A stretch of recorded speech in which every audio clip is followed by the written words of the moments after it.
I'm gonna start singing my own theme tune. How's everybody doing? How are you? Episode 30 here of Buckshot. Episode 30, we got there, lads. 30. It's not a roundy number. Good on you. Good on you for sticking with me. This is your first time out. You're all very welcome to Buckshot, the podcast, for Wednesday the 18th of October 2017. My name's Tom O'Mahony. You probably were able to read that, gather that much in the description. How in the Jesus did everybody survive? Is everybody okay after Storm Ophelia, Hurricane Ophelia? I don't know what makes a hurricane, but by Jesus, we all turned into fucking meteorologists over the weekend, didn't we? As we saw this thing, people talk about warm air rising and fucking low pressures, and nobody had a fucking clue what was going on, lads. Nobody had a clue. But the fucking pictures and videos you saw of people queuing in the shop. One day, it passed over the island in one day. The entire place was done. Most places actually only saw it for about 6 hours. And people were stocking up. They were fucking stocking up like Walking Dead was coming. Did you see some of the video? Like queuing. What are you doing? Like, do people just shop on a daily basis? Like, surely bit of fuck, you have something in the house that'll carry you over for 6 hours. Like, unless there's a ton of booze, I don't really understand what you're doing. But we didn't have too much. We kind of got sheltered from it here. We're not on the coast, right? We're quite Midlandsy. Big ass tree came down the back. I wouldn't mind. I had been just standing in that spot, but like a 90-foot fucking sycamore came flying down. I barely missed it. I missed it by a good half an hour, which, to be fair, comparative to walking across the road and not getting hit by a car, isn't exactly a dramatic fucking thing. But it was cool to see it. We just have now loads of fucking new firewood. All about the positives. People were like, oh, big tree fell. So fucking what? I now got a ton of firewood. Just have to get the chainsaw fixed and get out to it. You're all very welcome anyway. This is your first time. Click subscribe, go for it. It's on iTunes, Stitcher, SoundCloud, all the usual places. I'm going to be changing probably into a couple of more platforms soon enough, but it'll stick with the usual iTunes and the other Android places like Castbox and stuff like that, but may actually change it to another platform soon enough. Just in talks with one of the guys, Gordon from the Conspiracy Guys. He's the expert when it comes to this kind of thing. So, but for now, anyway, you can catch me on Buckshot Pod Twitter. Fucking hell, trying to even think what that was. At Buckshot Pod Twitter, or at Tom_O'Mahony. I'm on the chatty snaps as well, Tom Bear O'Mahony. Although that fucking thing, I mean, we lost the internet yesterday and it's kind of still gone. Actually, it's still totally gone. The phone is kind of only barely working internet-wise, but like 50 yards up the road, it's working fine, so whatever mass. So do you know what I'm going to actually probably have to do, even if it isn't up by, because I'm doing this Tuesday night, if it isn't up and fixed by tonight, I'm going to have to take the laptop, drive up the road, park up like a pervert on the side of the road with my laptop, and tether to the phone. See, anything, I won't let you down. This podcast is how people want this on a Wednesday. They want to listen to me fucking rant and talk shit to guests and whatnot. But yeah, chatty snaps, that's Tomboy O'Mahony. Instagram, Tom O'Mahony Comic, and Facebook is Tom O'Mahony Comedian. Pretty much if you type in Tom O'Mahony, you'll normally, and comedy, relatable, you know, it's not really that hard. I know it's Snapchat, you need somebody's exact name, so, but other than that, I mean, the Snapchat has been acting the fucker. It has been acting the fucker, whatever's wrong with it. Just keeps on failing. Does anybody, and it upgraded and everything last week, the prick of a thing. Does anybody know anything about that Snapchat shit? Let me know what the fuck is going on, because it's not even attempted. It's just going, failed, you fucked it, failed, don't like what you're about to say there, failed, fucking bastard. Ophelia, yeah, she passed and gone. The place is looking fucking glorious after it. Swept away all the fucking leaves. Anybody get blown out of it? I know some parts of the country got badly done, like people got fucking killed and everything in some parts of the country, but fucking tragic shit. I mean, around here, a couple of trees down in fields, that's about the size. But I was in Galway over the weekend, just some corporate stuff during the day, the usual old fucking ding dong.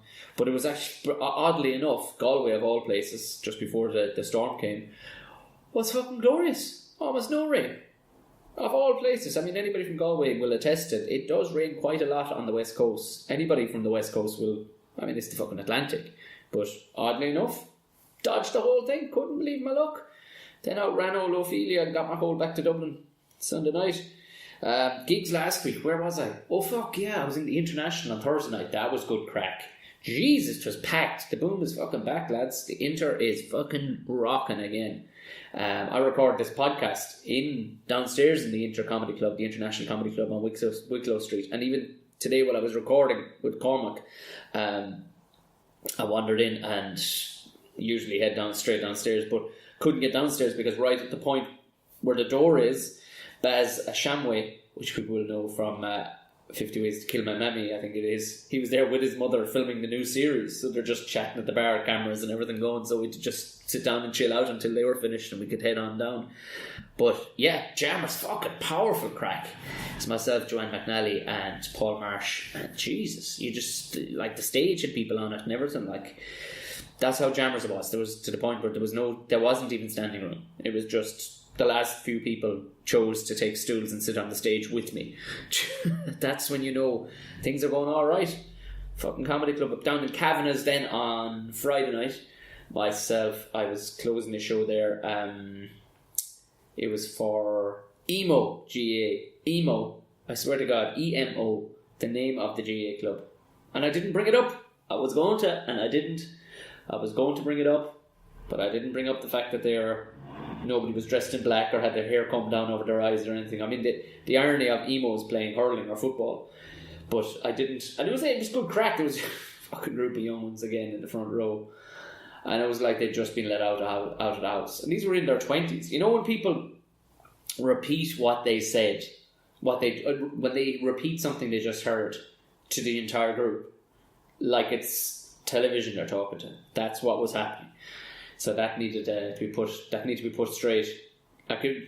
You'd say a word mid-sentence and then somebody repeats it back to the people around them, like you're going to press pause on you and they're just acknowledging it rather than living in the moment actually. So that needed a bit of a talking to, and once it kind of educated those, they got on board. Small bit of fucking chop slapping, but it was good crack.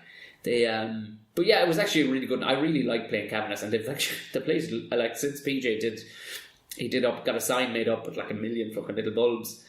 It looks the part, like Kavanagh's Comedy Club now. If you look at my Instagram, you'll see I just slapped, one of the lads took a picture. Mark Doherty took a picture and I reposted it. It's like, fuck, actually looks the shit. So yeah, update on the mice situation. I've caught 3 more.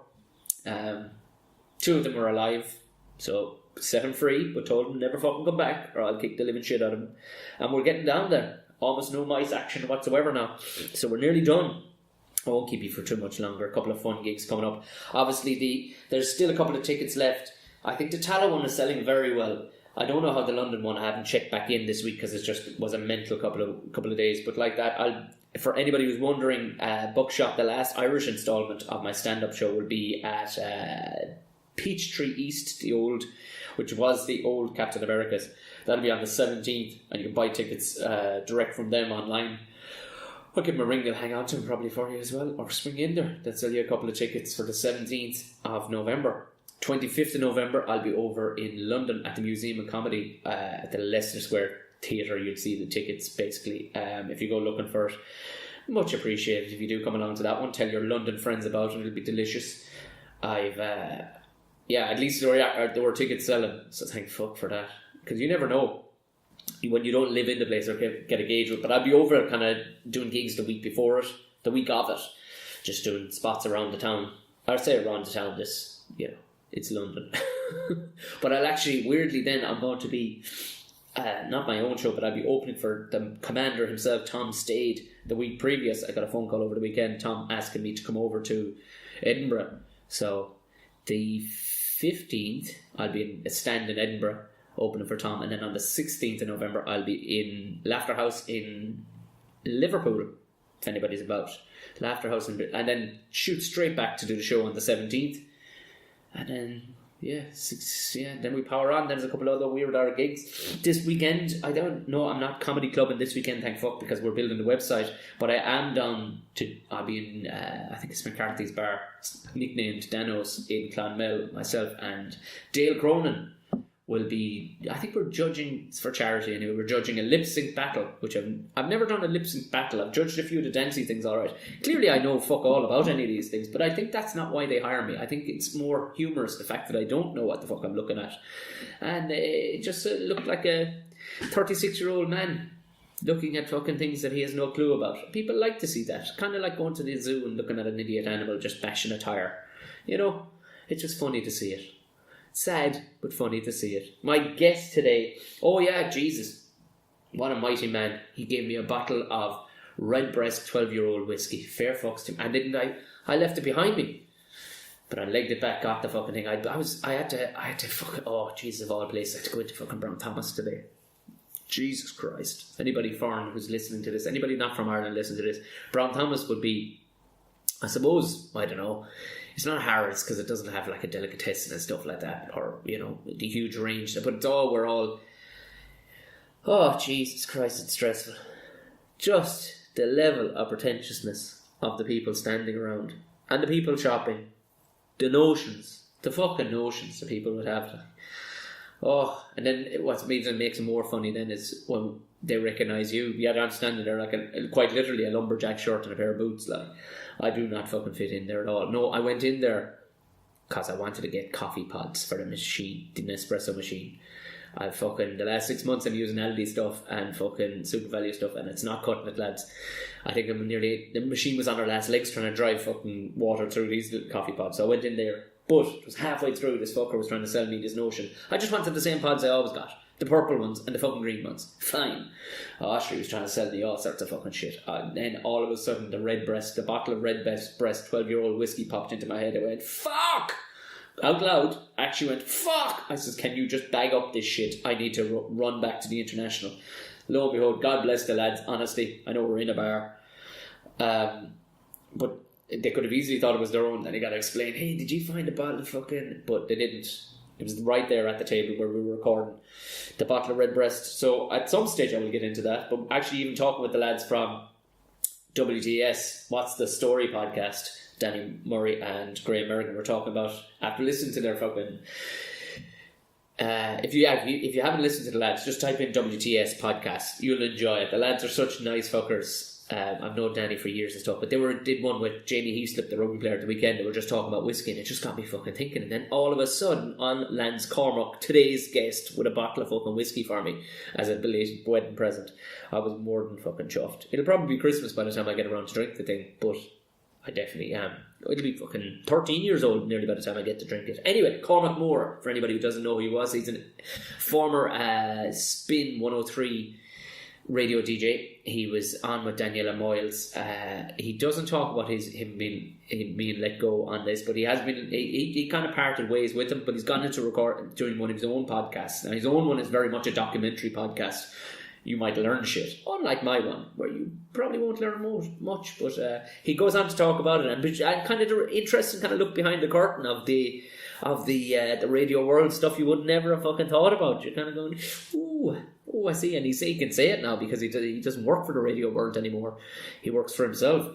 So, without further ado, please welcome the fantastic Cormac Moore.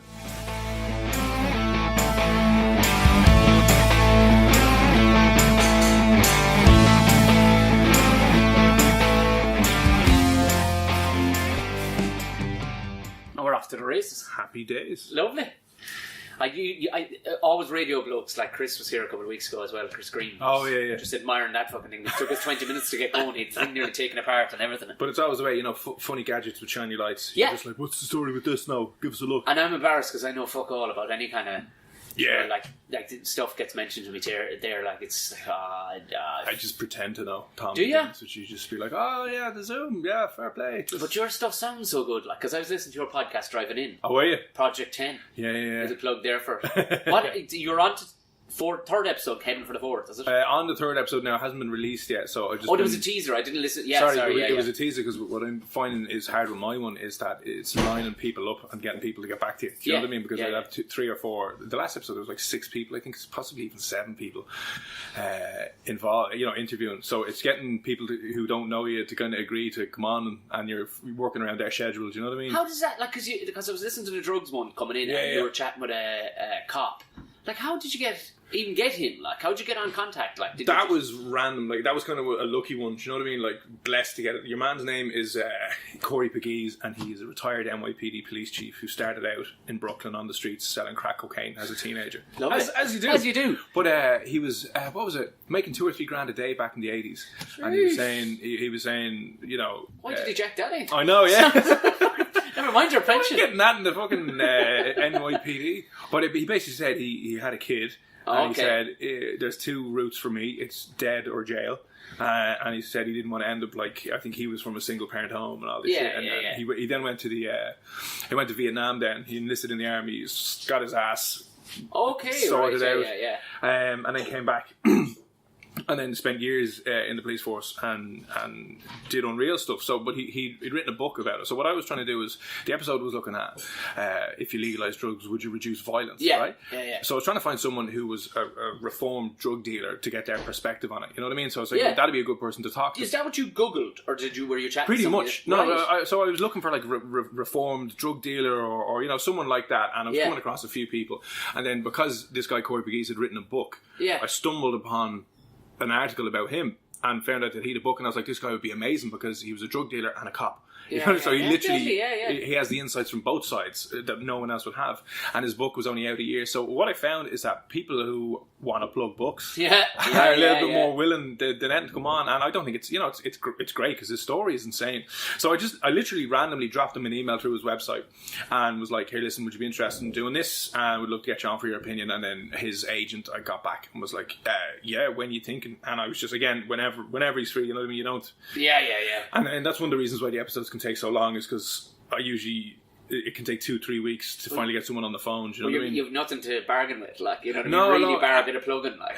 That's it, you know what I mean? You can kind of massage the numbers a little bit and say, there's 80 million people listening to the episodes, but they seem, I've noticed that just by emailing people and telling them you're doing that, if they're in any way related to the topic, they're more than willing to come on. And you know, once you say and offer them, here, listen, I'll plug the shit out of your book, and you'll give your links back and you give your tweets back, and but that guy Corey Pegues was probably like the luckiest one ever, because his story as well, if you look at his story, when he retired, a load of other policemen found out about his criminal past, and they tried and he was telling me that they have this kind of boards.ie for the NYPD. You have to have a badge number to register to get on this and comment.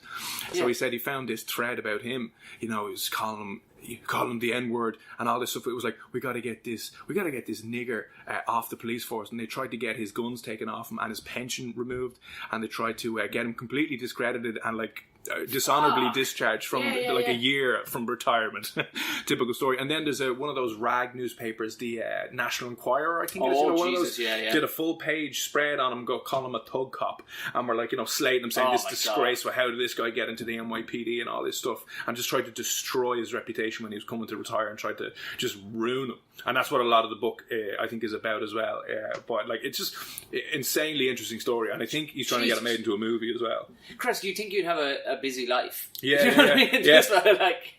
So he was nuts, and I just said but I said he had a good book to plug, so he came on and just did it. So that's what I found, like, you know, with the podcasting thing. Once you'd be surprised how many people get back to you. You know, a lot of people get back to you just to tell you no. Like this episode has taken me ages, because I'd say like 80% of people haven't been able to do it, and they're just like they come back and they're just like, I'm just up to my tits, I can't do it. You know, but they still get back to you. Like the head of, you know, that magazine Wired.com, huge website. The head of that, I didn't even realize he was Wired.com's founder when I got onto him, because I'm doing one on automation and how robots are going to take all our jobs at the minute. They fucking are. Yeah, it's called a spade. But he even got back to me, goes, no, I have too many commitments at the time, thanks for getting in touch, see you, bye.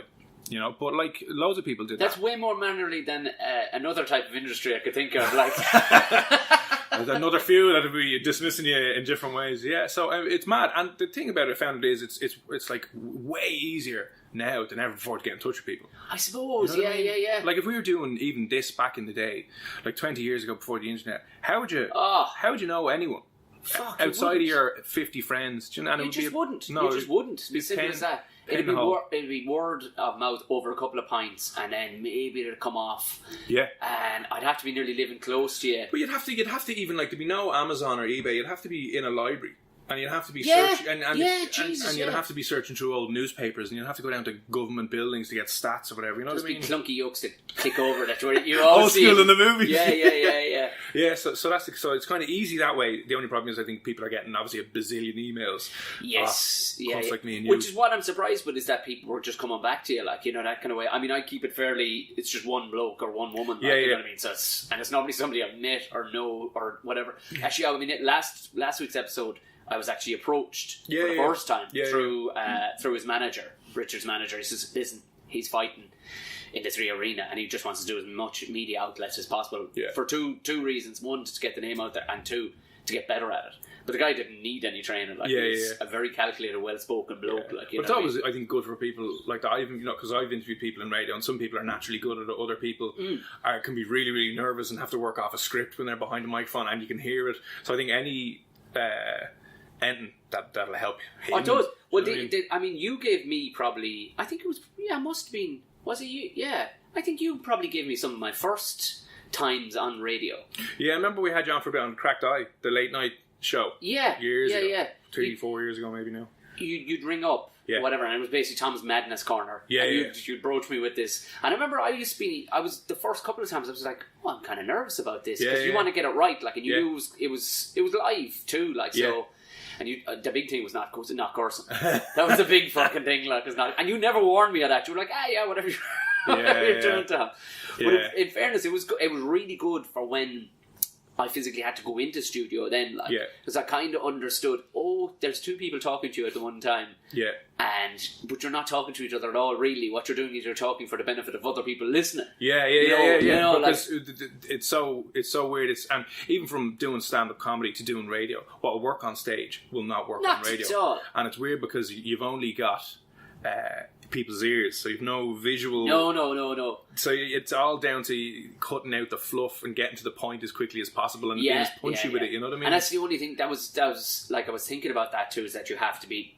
There's only a handful of people that would have that, and would be like with Tommy Tiernan and Hector. People physically know what their faces are doing too, so there's an added spice to it. Like, but when they don't physically know your mannerisms, like. And that's why, you know, you can, your opinion will change as someone on the radio if you see them, because you're like, I didn't know they were like that, you know, it was said to me, like, I remember the first time I was ever on 2FM, and I was promoting a show the following night that I was doing, and I just came out the gate like a wild savage, basically, and in fairness, they teed me up that way, and Bernard fed me the lines to make me sound like a savage. Sold tickets, that's all that was needed. But it quite literally, people were after the show going, I heard you, and Jesus, I thought you were, I don't know what, they thought I was going to have antlers growing out of the top of my head or something. Like, they were just going, I didn't.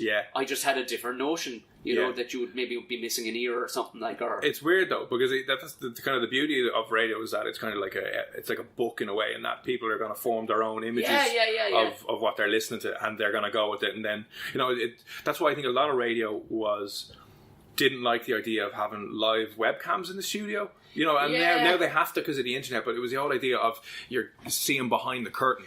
And the fourth wall is kind of gone of it. You know what I mean? So they don't like it, but like they're adapting to that now, and now radio studios are going to morph into TV studios. Do you know what I mean? Because it's all going to be for online video. Yes, do you know what I mean? And they'll pull out pieces of it. But it's mad. It is good training ground though, because especially if people want to do more media and stuff like that, because radio. I even remember the first couple of sketches that I ever wrote for radio, listening back to them, they're far too long and boring. So you'll get away with that on stage because you'll get a bit of, but you have to chop it down, you have to cut it out, you have to rip it apart, and then kind of go, okay, this. Well, I remember seeing you working on stuff, like, and you'd be there, like, you'd have whatever program was up in front of you, you were just pulling out, you were down to the seconds. Stuff was down to the half seconds nearly. But that's mad because, like, with this podcast, when people are listening to it, I think one of the reasons podcasting is getting a hell of a lot bigger is because it's much more relaxed. But in a radio station, you have 6 minutes of ads. You have, like, we were in Spin licensed to play, you know, a certain amount of songs per hour, and you had to have a certain amount of news per hour. So they were all part of your license. You had to have news, you had to have ads, and you had to have, it's like 70% music. Because we weren't a talk station, do you know what I mean? So, and on top of that, you have to hit the news at bang on the hour. And what was more, I couldn't fathom this, but when you are working behind a desk in a radio and the news is coming up at, let's say, 9 a.m. For a while, what was happening was the newsreader was in a different booth, outside of the studio. You couldn't see them, right? Okay, because they were reading to spin, and they were reading to spin southwest. Oh, yes, right, So everyone had to hit the news at bang on 9:00:00, right? Yeah. Because one person was reading to 2, so you had to be synced up. So when you're talking about chopping stuff down to the second, like I've taken 20-minute interviews and made them 3 minutes, and you're like... You had to be in sync with Waterford, essentially. Like, was it Waterford you had to be in sync? No, they're down in Limerick, kind of that side. Sorry, you're right, yeah.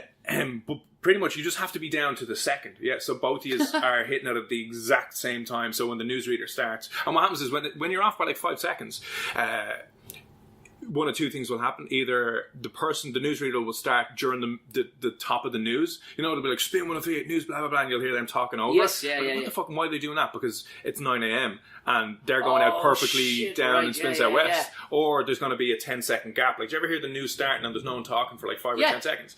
That's either probably a syncing up issue. So you like, because I know RT as well have the same thing, that they might be broadcasting from Cork, but the newsreader will be reading from Dublin. Right, yeah. So if they're not bang on, either the newsreader's coming in late to the studio, they're like thinking they're grand, they're going, the news won't start till 9, but the news has started early because an ad was shorter or a song was shorter. Yeah. So all of those seconds can add up, and then you could be 10 seconds under, and so you're just hitting dead air, not dead air, but it's basically just a news bed, the news music playing for like 10 seconds, 15 seconds until someone comes in and it's like, oh shit.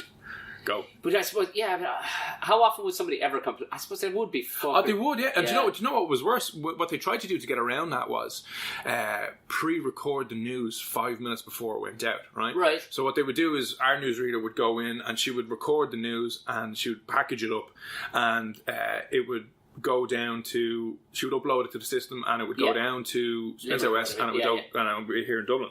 But what was happening was the news... The software we were using wasn't updating quick enough. So what happened numerous times, which was really annoying, was you'd go and you'd press the button to play out this morning's news, and it was yesterday's news. Oh. And people notice that, and it's mad because you think it's grand, and all your job is to, like, you've a little, there's like a little what you call it, you know, like a soundboard. Yeah. The radios have this little soundboard where you just kind of re-upload the file to the news. So you'd have in the top right hand corner this like 5x5 panelled digital soundboard. It'd be like, you know, the news goes in there, and what they do is just resave over it, so you don't have to. It's quicker to do that than trying to re-upload a new button if you want to. Yes. For example. Yeah. So you re-upload that, and all you do is you'd hit that button, and it should. And see, the system is ancient; it's like 20 years old. It's still a digital system, but there's a newer version out of it. But it's incredibly difficult to change up the whole software to an entire station. Do you know what I mean? Fucking pricey.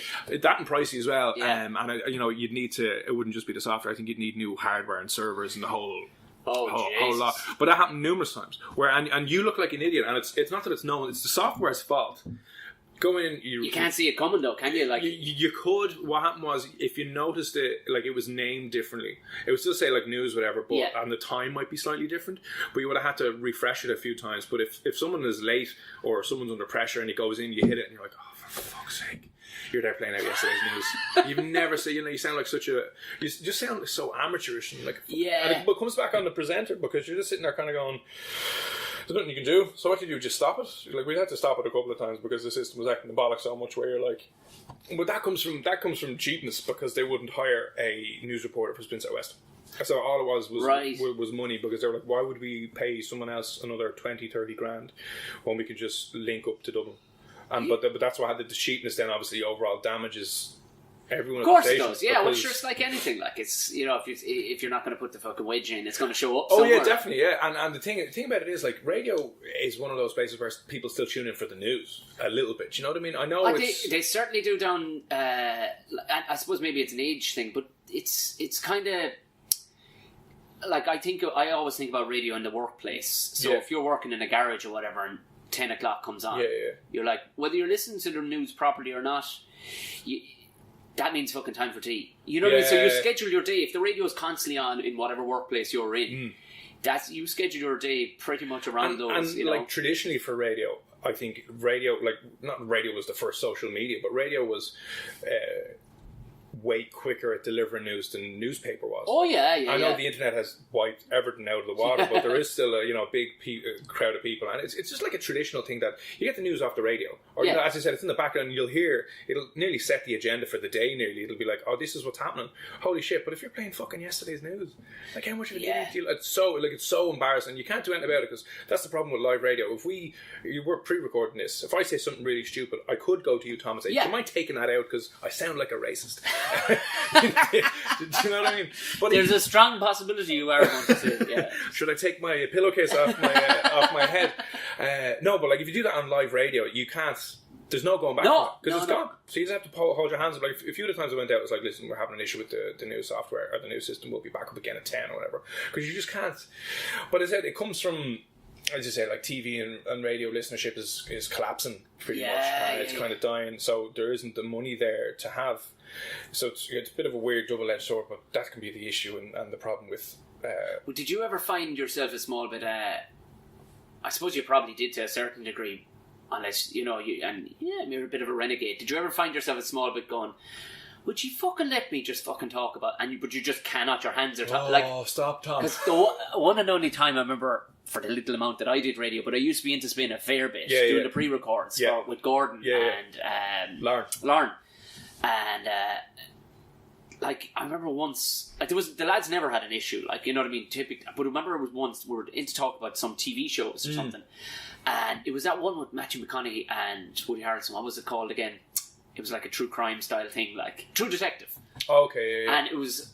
They were saying, the two of them were like, yeah, fucking deadly show or whatever. I kind of hoped they would. Did you ever see it? No. As well, where it's just 3 episodes. Oh, okay. But it's in the most intense shit you'll ever watch. And really well acted, obviously. Yeah. But there's this one, it's kind of circling around this fucking big shot ring of kind of devil worshippers. Possibly doesn't really go fully into it, but I was saying, because of course my job isn't to just come in there and talk about stuff, it's to come in and be fucking take the piss and try and add a bit of spice to it. And I said, do you know what? I said, wouldn't it be class if you found out that there was something like that here, where there was actual devil worshipping going on with all the big businessmen? I said, Quinn.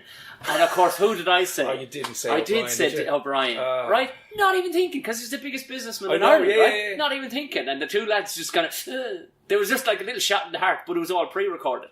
And at the end of it, Gordon went, that Dennis O'Brien bit, funny as fuck. Because they were laughing, but they were like, as soon as I mentioned his name, had to be pulled out. He says, because he owns the joint, and I said, but really? I says, it was all done in jest. Oh, but he was like, no. He says, look, I'll put it to my manager, but I guarantee you, Tom, they'd be pulled out. And to be honest with you, it's mad because it's never explicitly said. To let's say, you know the way there's massive controversy. There's always controversy with the Brown. He's always in the newspaper for trying to gag and have injunctions, and he's very protective over his privacy. But that would never be explicitly said when I was there to not do anything on him. You just knew. Yeah. And it's like the Great Oz. It's like don't bite the hand that feeds you. But like he gets a lot of bad press. He also, one of the girls got clamped, Rachel, who was the producer of that show. Yeah, Rachel Ryan. Got clamped. Got clamped one day in the office and went down and, absolutely broke 2 days to payday. And she was waiting by her car, got clamped, and who was driving out of his car park? Dennis O'Brien, and he pulls up beside her and he's like, oh, hey, what's the story? Did you get clamped? She's like, oh, where do you work? He's like, you work in 98? She's like, no, I work up in Spain, blah, blah, blah. Hands her 150 quid and goes, there you go. Wow. And just pays for a clamp. And there's other things where he's paid for, like, when Johnny Lyons, the sports broadcaster who passed away a couple of years ago, Johnny Lyons, it's either his brother or his mom was sick, but Dennis O'Brien took care of all the medical and funeral costs with regards to that and look after Johnny. So, like, he will look after his people on the inside. You can't ask more than that, really. But you were never going to mention anything about him. So, talking about stuff you couldn't do on the radio, I've had numerous times where I couldn't do a ton of stuff on the radio, not because of commercial sensitivity, right? Yeah. And I got a bollocking off the CEO before, and I just snapped and hammered back at him. I was like, you know what? Because on the one hand, they're telling you, we want you to push the boat out, we want you to be creative, we want you to make some noise and ruffle a few feathers. You're like, great, yeah. And then you do something that's not even that bad, and they're coming down on you like a ton of bricks. What did you like? I'll give you an example. I did a sketch on, you know that what is the name of that shop? That's the ad where it goes, and when they're gone, they're definitely gone. Oh, it's not. It's something not Bargain Town or something. It's something like Home Store Mall. Home Store Mall. There you go. Yeah, right? yeah. So you know, it's an iconic ad for years. It's like, and when they're gone, they're definitely gone. And when they're out, blah blah blah. So I did a piss take skit of that. Going, and when they're gone, they're definitely gone until we order them back in, then they're back. And then it's like, and Dave, he's gone out to lunch, but then it'll be, and just kind of taking the piss out of that, right? And because everyone knew it, and I played it out, and it got real good reception from the texters going, oh, that was hilarious, blah blah blah. And then I'm sitting, I remember this vividly, I'm sitting in the Aviva watching one of the Ireland matches, right, Ireland football matches, and I get this email off. Did you get free into that? You did no. I actually season ticket holder, you know. Oh, okay, true fan. But he get this massive long email going, how Jay, what the hell do you think you're doing? Because they were taking out ads with us at the time, and they were like, you know, what the hell do you think you're doing? Taking the piss out of a commercial sponsor. Do you have any idea what you're doing? Do you have any idea how commercial radio works? You know anything? Are you an idiot? And all this shit, and sent it to me and sent it to my producer, my co-host. So I was sitting there and just sent him back the rattiest email ever. Just fed up of this bullshit. And I was like, you know, one, this is the shit we need. You're pushing this out, blah blah blah. It's a piss take fucking ad. Because here's the thing, I understood that they were a sponsor, right? So I went to my producer with a first draft of that, and I said, should I do this? And he was like, no, take the end bit out, because I had said something that might have been a little bit just not in bad taste, but it just, I can't remember what it was, but it was like, just change the end. Okay. And it should be fine, you know what I mean? Yeah. So I did change the end. So there was a concern there and went out, but the owner of Home Store Mall apparently went mad. He heard this, and he heard it not out of context. I think he heard it on one of the promos for the shows, and he lost his fucking mind, apparently. Now, he either lost his mind or thought that this was a good opportunity to try and squeeze some free ads out of Spin at the same time. You could be guaranteed that's exactly what I was thinking was going. He's listen, any fucker who knows anything about anything knows that any just talk about me. Just talk about my shit. I don't care what you say, because it's not going to fucking influence people. People, if they're looking for a meat thermometer, are not going to go, that ad has put me right off. You know what I mean? You're not just going to go, Home Store Mall. I need to go there for a meat thermometer. And the fact that you're so well established, you can be parodied. You can. Do you know what I mean? Do you know what? Like that's like it would take. I guess you see the problem is, if he genuinely did go mad. Yeah. Chances are he hasn't a fucking clue about good advertising. Like, you know what I mean? And it's like we were just talking before we went on air. We went for a coffee. The day of the fucking your average advertising is gone. Brainwaves have gone a different way now. Snapchat and it's fucking Instagram and all the rest of it. Like, so it's, you gotta, a smart bloke would have went, delighted. That's from free fucking talking about me. Yeah, so the owner went mad and he was like, we've advertised for you for 10 or 15 years. Why are you doing taking the piss out of me? Apparently didn't find it funny at all. And I get a bollocking. And the problem was, every other station that I've known people will back their presenters. I was going to say... Spin didn't. Spin, and because Spin are, and because I think radio in a way would back, are in a weird position now, because they're losing listeners, have to side with the brand. Right? And they have to side where the money is, right? Now, I can understand it to a point, but I would have preferred if they had turned around to me and said, listen, so I got a big bollock, and I didn't take it. I kind of would snap back, and I was like, no, this went really well. One of the best responses we've gotten in ages. Really, really funny, blah, blah, blah. Don't be giving me this fucking shit when you're asking for it. And then, you know, we come to a big serious meeting, blah, blah, blah. Oh, that was it. I was lied to as well. Oh, right? This is lovely. This is juicy stuff. We're only 20 minutes in. The CEO brings us all down. He's since gone, right? Right. And he sits us all down and he goes... Did he wear skinny jeans? Now, I knew he was lying, by the way, because my manager at the time told me he was fuming, but he told me that it was all right and that it had been sorted, right? Okay. And that the issue had been resolved. But we still went down for this meeting, and he comes up and he has a pen. He throws the pen on the table. Oh. And he goes, "You're after losing us 20 grand." Now, if I didn't know that was an out-and-out lie, I would have been shitting it, right? Yeah. But you know when you know someone's lying? You know someone's lying, and when they say to you... So I was sitting there going, I know that's not true, grand, so I'm not going to react. Yeah. So he was like, oh, you're after losing us 20 grand. And I said to him, I was like, we hardly have... If we lost us 20 grand, I'm sacked, and I'll leave. Yeah. No problem. And he said, they're going to continue advertising with Spin if it is the right platform for them to advertise with Spin. Do you know what I mean? If they're getting a return on investment from their advertising, they're not going to pull 20 grand worth of advertising. But he's saying this, and because I knew he was talking out of the arse, I was sitting there and I wasn't backing down. Instead of going, I'm so sorry, I can't believe I caused you that. So that was a running joke then for years. But as I said, I would have preferred if he had said, Our advertiser isn't happy at all. Yeah. He's really pissed off. I went back to him and said that we didn't do it maliciously, or we didn't do it out of bad taste. We did it because you're so well known. And totally could have played that way sweeter. Way sweeter. And he could have come back to me and he could have said, I appreciate what you're doing.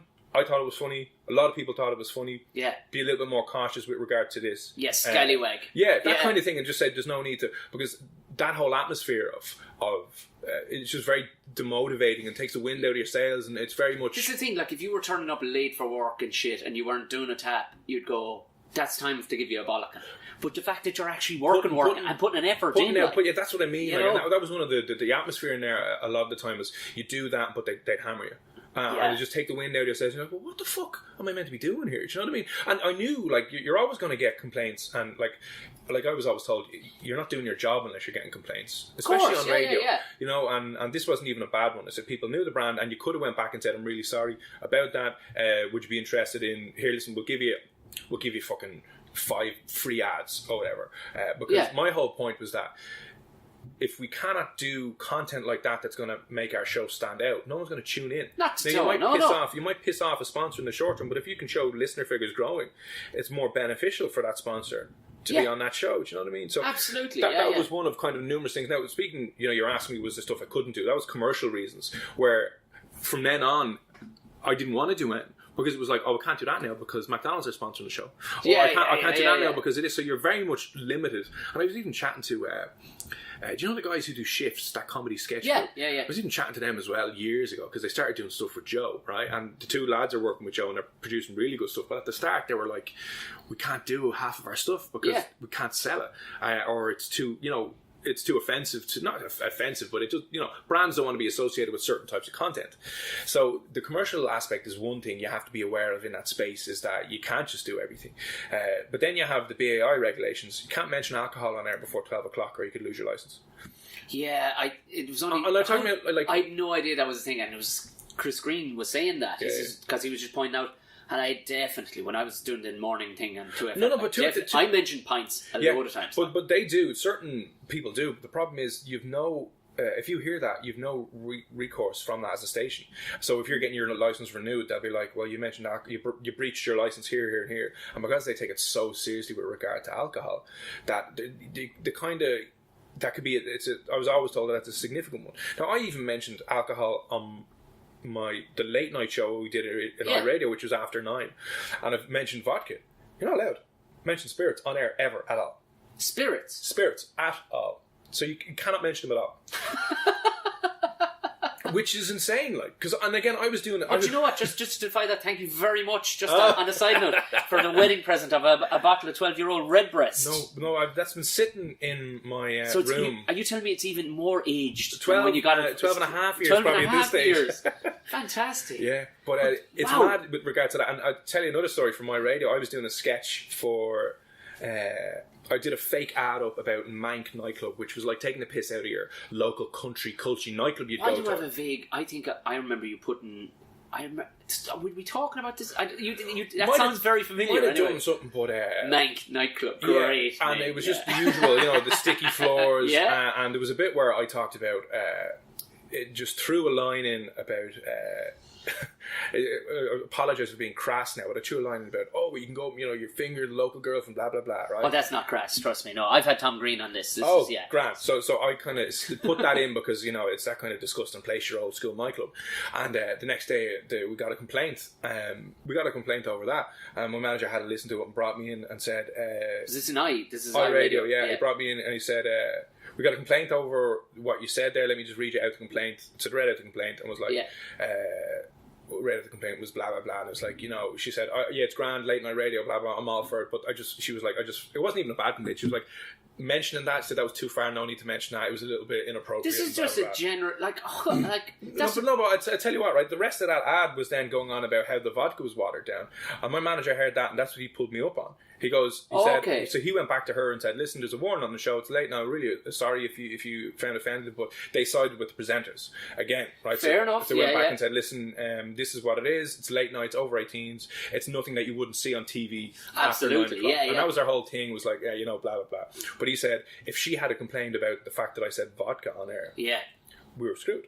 As in, that would be a breach held up by the BAI if she went to the BAI. So that's why... And again, he wasn't giving me a bollocking. He was just saying, this is the BAI regulations we're living in. It's strange. Like, Very when you think strange, about, you watch a fucking episode of Peaky Blinders, all I want to do is go back on the fags and drink fucking whiskey. And maybe murder somebody. Like. I know, yeah. It's ridiculous. So, I know there's this whole problem with alcohol in the country. I mean... Is the fact that we're recording in the International going to turn person listening into an alcoholic? There isn't a fuck. Like, do you know what I mean? So that's another regulatory thing, and then you can't say certain words on air.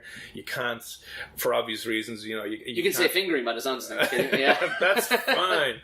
What else can you not? Oh yeah, like blasphemy law. You can't slag the religion. Any religion? No. Well, it's obviously built for Catholics. Yeah. Could you probably have a shot at Scientology, could you? Yeah, they're pretty powerful right now. But they're not considered a religion in this country, no. And they don't have that tax-free status in Ireland yet. They're not considered an official religion here. So you could say about that. But like if I slagged off the church, right? Yeah. 25 grand fine. There's no recourse. It's blasphemy law. Are you insulting someone's beliefs? And that's why I know. But who's there? Like they must have shit hot solicitors too. I mean, what's the interpretation? I'm not sure exactly what the wording of the law is, but I just know that there is blasphemy law. Whereas if you were taking the piss out of someone's religious beliefs, 25 grand. Jesus. And there's no like if you turn around and show the ridiculousness of. This is why I think it's really awkward for radio. Like. If you talk, let's say someone was a fanatical creationist and said the world is only 4,000 years old, and men roamed with dinosaurs, and I'm not sure if it would be the case, but if you took the piss out of them and said religion's ridiculous for teaching you that, blasphemy law, 25 grand. So it's this weird, kind of you're slagging Jesus or you're slagging Mary. Someone unhappy with that can come in and do you for. Now, I'm not sure who would take the case. I'm sure it would have to be the church who would. It couldn't just be some random punter. Yeah, no, it couldn't. I don't think it would have to be. But they must have their own solicitors just licking their lips, just going, "Go on, say something." Because everybody's making money then, like you know. That's another one of the restrictions you have on radio and broadcasting. But like it's kind of awkward in that, and that's why I obviously think podcasting is exploding. Yeah, because one, you're much more free with your time. Two, you don't have to worry initially about commercial sponsorship going on, and if you do, you can choose who you want to work with so that it's a good fit for your podcast. Yeah, and that there's no conflict of interest there or whatever. And then three, you're much freer to say what you want to say without having to worry about whatever the fuck you want. It's gorgeous, like, and it's kind of, it was custom built for me in my foul language, like, and like, and you know, if people are offended, they don't listen. No, absolutely. Now I can understand why with a podcast you have to actively subscribe and you find it, you get it. Broadcast, I can understand a bit is that you could be in a shop and you could be hearing the shit pumped in, and you've no choice. You know what I mean? Yeah. But it's kind of it's collapsing in that way a little bit because people are getting a much broader variety of content that they want to hear. We have to stop pretending to ourselves a small bit too. Like there's this, like I just was doing this bit at the moment about advertising and that who we fucking cotton. Yeah. We all swear. We are all, you know what I mean? Yeah. If you made it a policy here in Ireland, any company coming in here had to stick a swear word. Every single one of them had to. They'd all do it. And nobody, within 2 days, nobody would give a shit. Yeah. If it was called fucking McDonald's or Starbucks and cunts. Yeah. It would have to still be a thing. And people are so, it's like, are you genuinely offended by a word? Yeah. You're fucking not. Because I guarantee if you stubbed your toe on the corner of the fucking mantelpiece, you're definitely going to go, you cunt. Yeah. Why are we all so shy of dirty words? I know, you know what I mean? And it's a weird one because I know it's definitely all brands and stuff that are coming in that don't want any sort of negative slant on their image or their campaigns. You know what I mean? They better change their fucking gears because it would seem that the youth of today like kind of nearly want you a small bit fucking gritty. Like, and that's why again people are turning online for the likes of the people who are given more. You can say more real stuff as opposed to a filtered, edited, polished thing. You know what I mean? That isn't really... But people can't relate to it. No. I think that's probably something to do with it. That they just going, that's for granny. And the whole BAI thing of having balance with regards to arguments. That if you were, let's say, having a discussion on abortion, for example, you couldn't on air... we can't even do this. You couldn't on air sit down for an hour with a pro-life person and talk. Right. And then the next day sit down and talk to a pro-choice person for an hour. At the same individual time, they have to be given the equal amount of time. Do you know what I mean? So what you could have a balanced week of discussion on a radio station about abortion, right? Where today we're talking all things pro-life, and we're going to jump into it, and we're going to get into the nitty-gritty of what a pro-life person believes in full detail, right? Yeah. And give them their opportunity, uninterrupted, to air their views, and we can all sit in and we can all listen to it, right?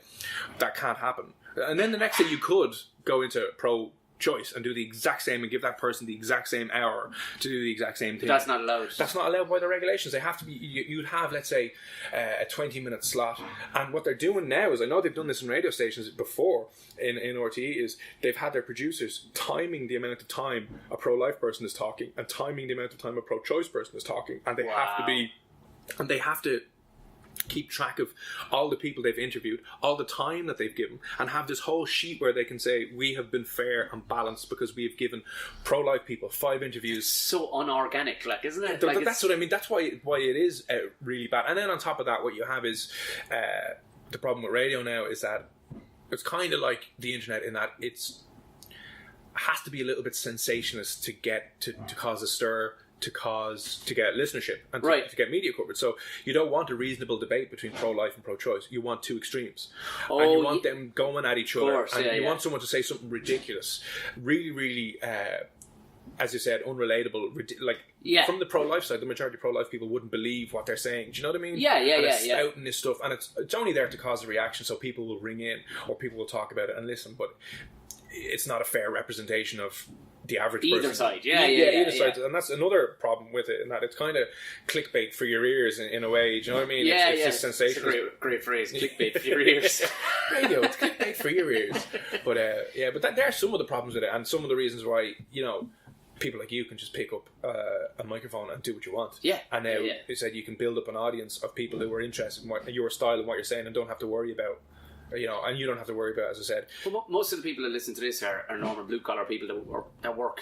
They're working. Just fucking listen to this on a daily basis, just going, this is what I wanted to hear, actually. Yeah. And you said you just don't have to worry about if you say fuck, you say fuck. Yeah. If you say shit, you say shit. Because everybody does. Who are you fucking lying to? Who are you lying to? Like, this is this weird kind of, I don't know, almost fucking Emperor's New Clothes. Like, we'll all pretend like we don't curse. Like, even the most devout, quietest person is going to go, God, in their head. And if it's only words, are the worst fucking thing to be worried about. Like, you got me to do some of the weirdest things, though, I've done in a long time. Oh, Jesus, yeah. You did, you motherfucker. Yeah. Although I totally went along with it too. You had a great time laughing your whole off at me. That was it. The fucking yoga. You had me do Pilates. You had me doing this was you were doing, yourself and Daniela were doing online funny content. Yeah. And you had, was the first one a spray tan? Oh shit! We had you doing a spray tan. You got me naked, more naked than most men have ever done, or ever will. You managed to convince me to get naked in the offices of Spin. As a woman put a tent around me, and then sprayed me with fucking spray tan. I don't even know what. Yeah. How did you? I forgot about that. How did we convince you to do that? Yeah. I think you sold it with a great notion, and then Daniela ran with it. See, she started going fucking bananas, and you just went, "No, I'm going to let her go as many as she wants." And I'd already signed up to it at that stage. So you're knee deep in it then. People seem to like it though. Yeah, it's a bit of random crack. Yeah, and what was the other one? Pilates you had me do, but you made me do it in skinny jeans. Of course, we did make you do it in skinny jeans. And the other one was your makeup done. For anybody who's wondering here, they're actually just taking a delivery of fucking barrels next door. Like, it's not at the fucking end of the world. The storm has passed over. Tom's getting angry. He's fucking. One of those barrels is going to come through the door. He's been remembering what he's been doing. If this is, if anybody's, pretending that we're not actually in a bar right now, they're getting fucked in off the street down the cellar. But you'd had me do Pilates in skinny jeans, and I couldn't believe those skinny jeans actually belonged to a man. Yeah. I don't even know whose they were. I have no idea whose they were. They were Spin. Oh shit! The spinnies. The spinnies. We just was a spinny. A man wore those prior to me. Yeah, unfortunately. Like, what kind of sparrow legs did that chap have? Because that just like a Ken doll, maybe, just straight flesh underneath. You know what I mean? But everything, like even what the fuck me? Oh, and your makeup done on Dundrum as well. Do you remember that? Did you see what happened to my eyes? No. I remember actually your girlfriend Trey's actually, even she wrote underneath the tweet, because I put up a picture the following day. I had such a reaction to that shit. That basically looked like I'd been in a fight. Like, my two eyes were swelled over. Puffy and all that, they just fucking swelled over. And even I think Trey's wrote something like, even Tom's skin is so manly that it didn't punching the makeup. Punching the makeup off. But And you pierced my ears. Fuck, did you pierce your ears? Yeah. Jeez, you're a bit of a midlife crisis there with us. I was fucking warped. It was warped. Daniela was just loving it, walking me through Dundrum. But the great thing was nobody could recognise me because I just looked like a horrific fucking... Do you know what was going on? Yeah, people didn't really... They were just stepping away. Kids were crying. Yeah, children's eyes were being covered. You talk about offensive stuff on air. I walked through at the normal time of day just looking like a fucking warped freak show. Yeah. But I was up for it. I didn't... That was the day as well. Jesus, that was the day... What happened? Because there's a studio in Dundrum. We were broadcasting from Dundrum that day. Yeah. And we'd never broadcast from Dundrum before, right? And no one had ever shown us how to use the desk because you have to take the station over from the city centre station. Oh, so there's a whole new desk. And what happened? Oh, well, speaking of the news again was always the thing that screwed you up. So you had to time out exactly when you were taking the station over. So what happened was they would play their last ad back in Spin's main office. Right. And then you would take over and play the news. So they would stop. You'd never notice this because you're listening, and as soon as someone who was back in base will ring you and say, "My last ad is the Bank of Ireland ad," and when that's over, you hit go, and then so they stop their system and you pick it up from over here. So we did that. We took take it over, but there was loads of other buttons you had to press. And I'm listening to the news, and I can hear the news. I'm playing the news bed out, but I can't hear the newsreader, who's again back in base in Dublin. I can't hear, and I'm there kind of going, What's going on? Why isn't there any news going out? Yeah. And I'm literally there for 60 seconds, freaking panicking. And I'm desking in. We'd never done Dundrum before, and I was worried about all this shit. And we were trying to get you recorded, ready to go out with other stuff to edit. And it was just carnage because we didn't realize how much stuff we needed on our own computers and stuff like that. You know what I mean? They're going, and there's no sound playing. And Rebecca was the girl who was reading news back in the base, and I was there for 60 seconds, and I'm faced with this dilemma, kind of going, I can't hear it.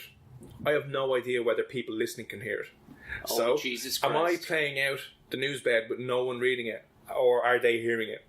Oh, fuck. So I was there going, so I have no idea when she's stopping reading the news either to go into the sport, right? Because I have to hit the sport music that comes on next. So I'm there going, shit, maybe she just wasn't ready. So I hit the button and we skipped and we went into the sport. So you've got the music for the background for the news and all that shit. Yeah. So I stop it. And then sport comes on. It's like, oh, spin sport, blah, blah, blah. And then it goes in and it comes on and I'm waiting to hear it. Can't hear it again. Oh, Jesus. I'm like, oh, no. So I just skipped through the weather and the next few bits and went into another song. But she was back reading out on air perfectly. I just couldn't hear her. So in the middle of her news, I just cut her off. She starts the sports and I just cut her off again because I couldn't hear it. So what was happening was I was listening back from my desk feed, whereas for the news I should have been listening off the FM feed, the on-air feed. Fair enough. But again, no one had told us that, and it wasn't familiar with the studio at all, so I just cut through all of our news. Like, that's actually quite a difficult studio to even find in Dundrum Town Centre. Like, there's no signage, no nothing. Like, it's just a secret door that you had to come out and find me. Like, I just standing around like a dickhead. Like, no, it's mad. It was just fucking the stress of that, because again, you can't, you're live, you can't cover your mistakes or your tracks then, you know what I mean? You're just like, oh shit. But again, no one had showed us. So I had to go out. The next time we were doing, I went out with Steve Kay, and I was like, I took my camera out and recorded him showing me what to do. I was like, what do I need to do? Because I'm going to forget all of this. And he was like, it wasn't even that hard, but it's when you know, it's easy. And when you don't know, you haven't a fucking clue what to do. And was iRadio was that the first radio station you worked at? Yeah, first on air one. So before iRadio I was doing it was in Spin, but it was an online station. It's called Freak. It's in Spin, in the offices beside one of the studios. It's a tiny little cabin. It's like 2XM style thing. Yeah, exactly, So it's a tiny little, it's like smaller than where we're sitting right now, and you have your desk and you have your buttons, but it's the same system that all the on-air stations use. Yeah. So you're kind of getting trained up in that. So I did that for like 6 months, 2 or 3 days a week, and then went to iRadio, and then went back to Spin. Deadly. Yeah. So and is there any? I mean, obviously you're up to your bollocks with this, because it was only like, because when I was thinking of a podcast, but this is a proper production, like. Yeah. So it's, as I said, it's kind of, the longest part is finding the people and getting the people to come back to you. Yeah. Because I'm doing it's if you haven't heard it, it's like it's a documentary style kind of podcast. So it's dealing with the different topics. So the topic I'm on at the moment is about automation and looking at will robots steal all our jobs. Yeah. So trying to finding people isn't that hard because you can find really interesting people online who are talking about it or writing about it or speaking about it. But getting in touch with them and then finding a time that suits. I was meant to interview a lad last Friday, right? Yeah. And he's living over in Silicon Valley, just outside Silicon Valley. And I was emailing him, and that morning I was like, "Oh, are you still okay for today?" He's like, "Yeah, grand." And I go, "Can you send on a number?" And he's like, "Oh, is this being recorded for just the call audio?" And he's like, "Yeah." He's like, "The call audio might be great because we're just in the middle of the fires over here." Oh, great. Right, okay, yeah. You know what I mean? And you can't turn around to him and go, "Well, pick up the fucking phone.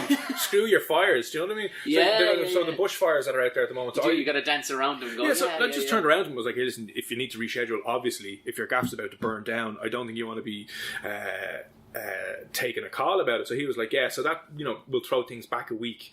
So so it's annoying, and that happened 2 or 3 times because there's another guy I wanted to speak to wrote a really good book on it. But like he's the global MD of this business consultancy firm who manage billions. And, by Jesus, and he's full of they wrote a book on automation and how it's going to, both the pros and cons of it.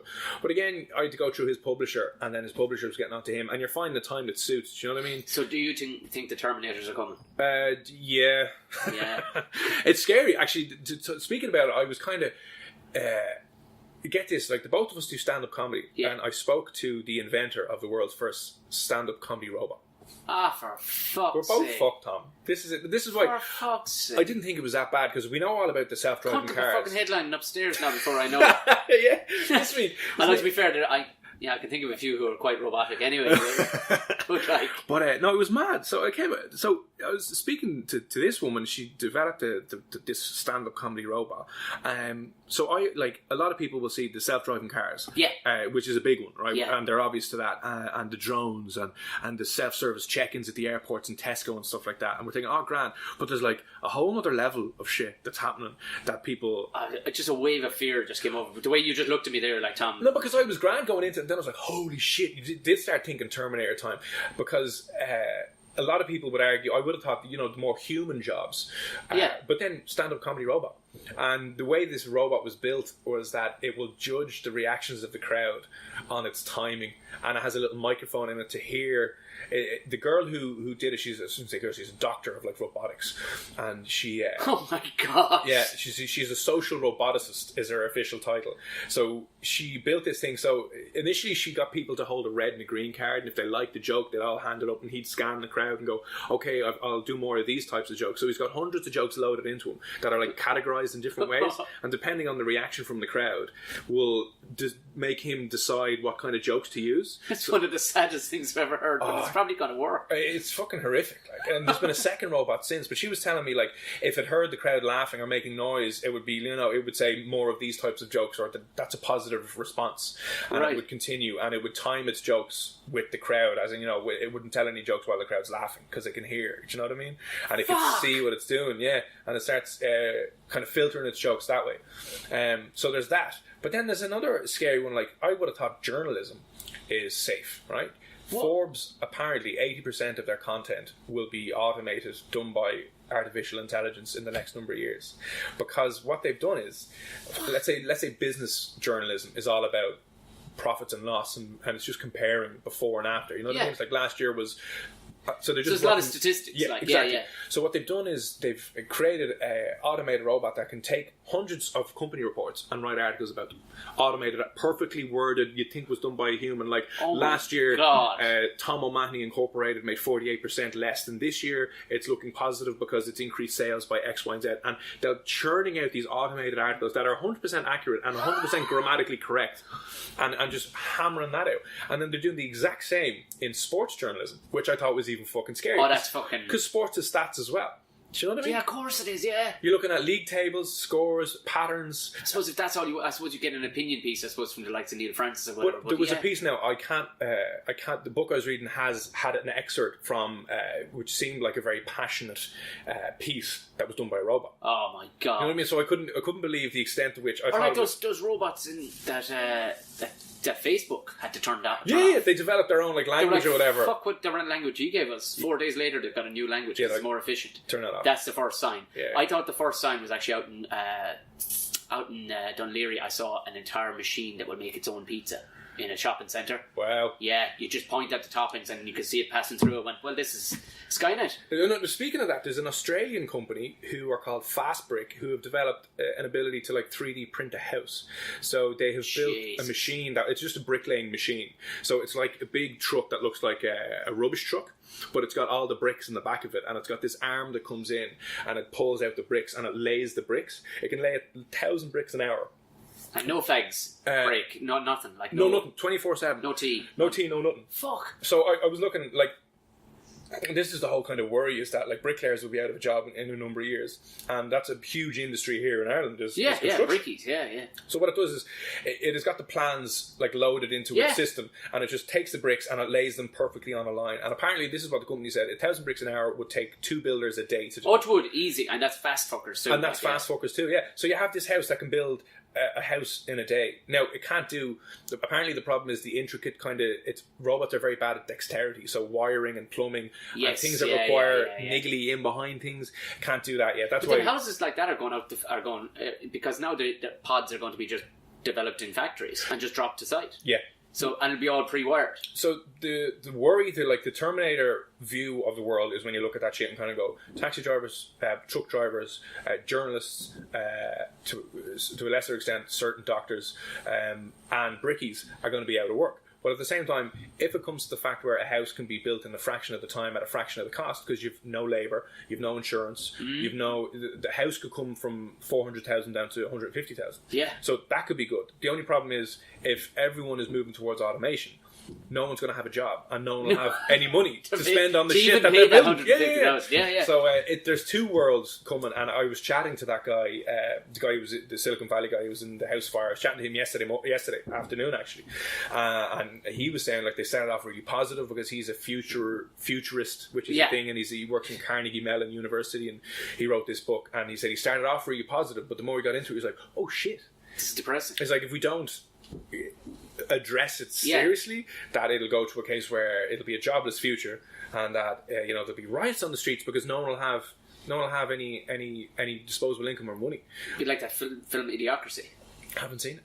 You have? I did the Gordon. You did Gordon's one about White Press Play, did you? Yeah, I did. Was Idiocracy. You have to watch it. Yeah. You have to, because the opening 10 minutes for you will be like, oh. Yeah. Yeah. Oh no! Yeah. Oh no! This is where we're headed. Yeah. This is where, because the only argument off the back of that is the two arguments are that one, it's a jobless future, we're all screwed, we're all going to be killing each other in the streets because there's no resources, and the inequality that bioengineering, it'll be so expensive that only the super rich can afford to implant chips in their eyes and their head and become superhuman and all that crap. And then the other one is that it'll create more jobs than it's ever done before. We just don't know what they are yet. So the idea was, in every technological revolution, we're apparently in the fourth one now, but they always kind of throw back to the fact that there was, what was the Luddite machine, the fabric machine, the weaving machines that were introduced in the Industrial Revolution. It collapsed the price of fabric, and then hundreds more factories were set up and employed hundreds more than before. Yes. You know what I mean? So there is that optimistic thing that we don't know the opportunities that are going to be built, because years ago you were saying the internet has created industries that we didn't know about, like Netflix wouldn't be around because of the internet, you know what I mean? So you could never have envisioned a job at Netflix, or you could never have envisioned a drone pilot, for example, or shit like that. So we can look at all the downsides of it and how many jobs are going to be lost, but at the same time it's not looking at the creation of new jobs from new industries that we don't even know will exist. I suppose, but then never before did we create something that could possibly come conscious. Yes, you know? my kind of worry is that all the new jobs that are being created could just be automated anyway. Yeah. And this one of the scariest companies that I came across was there's a company called Work Fusion, and they're like a management consultancy company. So what they do is come into your business and they just analyze the whole thing, and they see what's the problem here, where the breakdowns are. Yeah, and say what are all the processes that everyone does, and then they figure out what systems can we put in place to automate it, so that we don't need as many people. Toyota is the most efficient company in the world. Yeah. It's at something like 68% efficiency. So what they do then with this company comes in and says we can automate all of this stuff, so we don't need people doing this. Brilliant. Okay. This is deadly. And then what they do is, for the jobs that they cannot automate, they take those jobs and they outsource them to a low cost labor like India or Pakistan or Southeast Asian countries where it's really cheap labor. Yeah. And they give it all to them because they're able to say you need to do these jobs. But what they don't realise is that, some of them do and some of them don't. The people in India, let's say for example, are logged into the system on WorkFusion, but every single thing that they do is being logged and tracked. So what they're actually doing is while they're working, teaching the machine how to do it. Yeah, so they are training the machine how to do their job, so that the machine will be able to do it and learn and automate that and put them out of a job. Oh, for fuck's sake! I know, yeah, it's nuts, isn't it? Oh my god! But it's fucking mental that they're doing that, and that's the whole thing where they're like, another mate of mine was telling me, I can't remember the company, but what they're doing now is. One of the companies, they're trying to track everything. So they're putting sensors on your seats in the office, how you move your mouse pad, and every door you go in and you go out, and they create a map of it, so that they track people in the same way you track a rugby player. And so what they're doing is, he said they pull all this information together, and he said just by looking at the data, you can figure out who and where a manager is, because he said there's all these lines leading to one dot, because people will come to manager. So you can see they're like all of these people and information is coming to you, and you need to stop half of that. So they can tell how many times you go for a piss because you're up off your seat and you go into the bathroom because you're tracked and you're tagged pretty much. But all of it is to try and have so much data to show how could you organise your work flow better, because there's so much wastage going on. So you no more skiving.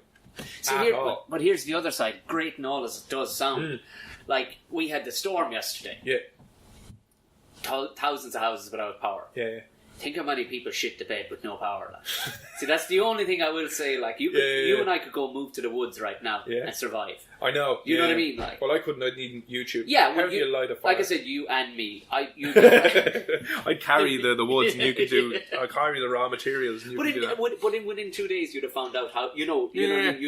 So there's. I mean, let's see the fuckers make that jump. Yeah. Where they can operate without power. Now I know there's movies like the fucking movies would freak everybody out. Like that one. What was that one with Johnny Depp where he actually went into the computer and was able to? Was it? It's not Divergence. No. It actually could have been a class movie, but it ended up being a bit poxy like. Yeah. But the notion of the fact that he was able to actually take, like, he was nanobites was the main thing, mini robots to go inside your system and all the rest of it. But again, he was able to he was able to build solar panels to drive the power and all the rest of it. But I mean, is it a case of because so many things have become fashionable now, like craft things are becoming really people are trying to revert a little bit too, like is that an uprising against modernism? Like I'm sure there will be there will be massive backlash. Like, I can see the taxi drivers here going mad. In 10 years' time, if we do introduce self-driving cars, and Google has and Uber has their self-driving cars, you don't need a taxi driver anymore. Remember the uproar they had when they tried to deregulate the market? They did deregulate the market here. Mayhem. So that'll obviously... taxi drivers aren't going to sit down and take that. They'll be smashing up the fucking the cars. You know, driving them off the road. I imagine. Do you remember, like, they obviously automatic? You don't need a driver, but I just have notions. Do you remember Total Recall? The old Johnny Cabs. Yeah. But like, I'm sure there will be. Like, there will be, of course. And my whole thing is like, let's say you're 50, right? And you've been taxi driving for 30 years, and all of a sudden it's taxis are made illegal because human driving isn't safe enough. Yeah. Right? And they're like, right, what the fuck does that person do? What does he do? You know what I mean? Like, go back to college. Like, fuck off. I'm not going back to college at 50. You know what I mean? Like, do that hardly in your 30s. Exactly, yeah. So, I mean, what are you meant to do then? What's you meant to do for money if you can't taxi anymore? Jesus, yeah. That's what I'd be like. I'd be like, well, how does that person survive? And is the government going to... Because there's another... I don't know if I'm going to do another episode on it. It's closely linked with this idea of universal basic income, in which everyone is just given free money because we don't need to work anymore. Yeah, but I mean, that's not healthy for fucking anybody's brain. Like, for, no, We're not active. I mean, for time immeasurable, like, we've been doing something. Yeah. Do you know what I mean? The argument for that as well is, we'd let the taxi driver do what he's always wanted to do. Maybe he wanted to be a painter. No, he didn't. He wanted the price of a couple of pints on a Saturday night. Yeah. So and that's what he's based his dad and his dad's dad. Yeah. what the fuck? They think everybody's going to be a fucking... And truck drivers as well. There's a well-paid job and stuff like that. Yeah. Like, what the and fuck? truck drivers tend to love truck driving. Yeah. They fucking love it. Yeah. Big with kind the of... Scania jackets on, singing things like Hit the Div. Big culture, like, with that, yeah. You know, so... And the thing as well is a big identity shift there. It absolutely is. It's not just your job; it's you're a nothing now. Yeah, exactly. You're a fucking nothing so now. What do you do? I fucking I go drinking. I'm an alcoholic. Yeah, and all of a sudden we all turn into Honey Boo Boo's family. Well, hopefully it's not going to be that bad. Anyway, on that delightful note, we'll wrap it up, will we? Yeah, no worries. Thank you very much again for the Redbreast. No, enjoy it. Well, I think we've left plenty more meat in the bone anyway, actually, because we were getting into it there now, but I suppose we all got fucking stuff to go do. Yeah. Cormac Moore, when is the next one out? Today is recording. I don't want to say. Okay, fair enough. Well, the first two there, Project 10. Yeah. It's the only one, because when I went looking, it's the only thing. There's a couple of things that have like Project 10, but it's Project 10. And do you know what I found is another Project 10? What? A fucking Israeli resettlement plan. which is an organisation taking money from Americans to ship Palestinians out. I almost... Jesus. Okay, it's definitely not that one. But if you want to listen to that one too... I'm sure if you're a Zionist Jewish person who likes that. But project10podcast.com, P10 Podcast on Twitter, Instagram and Facebook. And again, see, one of my things is I can't bring them out, let's say, on a weekly or every 2 weeks, because I want to make sure that they're in some way cooked. Yeah, exactly. So it could be out by the time this goes to air, but the first two are out anyway. You can enjoy them at the moment. Yeah. Thanks a million, dude. No worries, man. Thanks for having us.